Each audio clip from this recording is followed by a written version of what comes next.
তো আজকে আমরা বানাবো oven bake salmon with lemon butter sauce.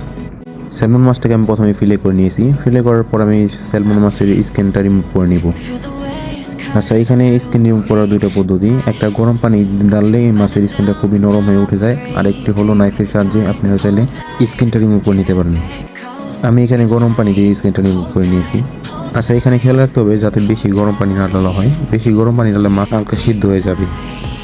এখানে এই মাছের টুকরোকে আমি 2 পিস করে কেটে নেব।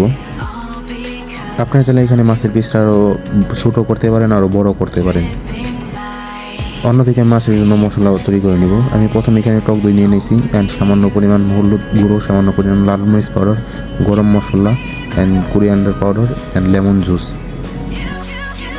অ্যান্ড সামান্য পরিমাণ কসুরি মেথি অ্যান্ড পরিমাণ মতো সল্ট অ্যান্ড সামান্য পরিমাণ অলিভ অয়েল দিয়ে আমি এটাকে ভালো মতো মিক্স করে নেব। আচ্ছা, এখানে আমি সামান্য পরিমাণ আদা রসুন পেস্ট দিয়ে দিয়েছি। এই মশলাটাকে আমি এখন মাছের সাথে ভালো মতো মিক্স করে নেব। মাছটাকে প্রপারলি ভালো মতো মশলার সাথে কোট করে নেব।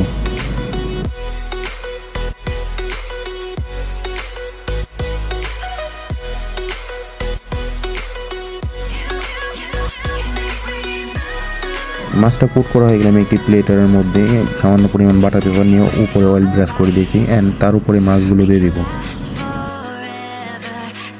মাছটা দেওয়া হয়ে গেলে আমি মাছটাকে এখন ওভেনে বেক করে নেব।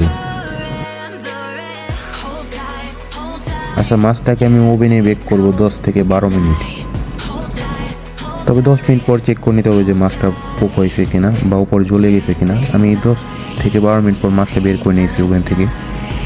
আমার স্যালমন মাছটা কুক করা রেডি হয়ে গেছে। অন্যদিকে আমি এখন সস তৈরি করে নিব। প্রথমে আমি এখানে লেবু রস নিয়ে নিব, বাটার নিয়ে নিব, গার্লিক চপ নিয়ে নিব অ্যান্ড পাসলি চপ নিয়ে নেব অ্যান্ড পেঁয়াজ চপ নিয়ে নিব। একটি ফ্রাই প্যান নিয়ে নেব। ফ্রাই প্যানটা যখনই গরম হয়ে যাবে তখনই এর মধ্যে লেবুর রস দিয়ে দেবো অ্যান্ড লেবুর রসটা হালকা বয়েল আসলে এর মধ্যে garlic chop and onion chop দিয়ে দেবো।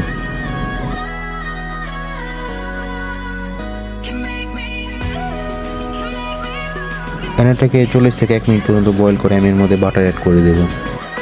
আচ্ছা, এখানে যখনই বাটারটা দিবেন এরপর থেকে ভালো মতো সসটা মিক্স করতে থাকতে হবে। আচ্ছা, এই সসের মধ্যে যে আপনারা চাইলে লেবু পাতা অ্যাড করতে পারেন, তবে আমার কাছে লেবু পাতাটা ছিল না, এই জন্য আমি অ্যাড করি নিই। সসটা যখনই এরকম একটি ঘন আকৃতি চলে আসবে তখন এর মধ্যে পাসলি অ্যাড করে দেবো অ্যান্ড পাসলিটা সসের সাথে ভালো মতো মিক্স করে নেব। পাসলিটা দেওয়ার পর 20 সেকেন্ডের মতো কুক করে নিলে আমার সসটা রেডি হয়ে যাবে। অন্যদিকে আমি স্যালমন মাছগুলোকে প্লেটের মধ্যে সাজিয়ে নিয়েছি অ্যান্ড আমি মাছের উপর দিয়ে সসগুলো দিয়ে দেব।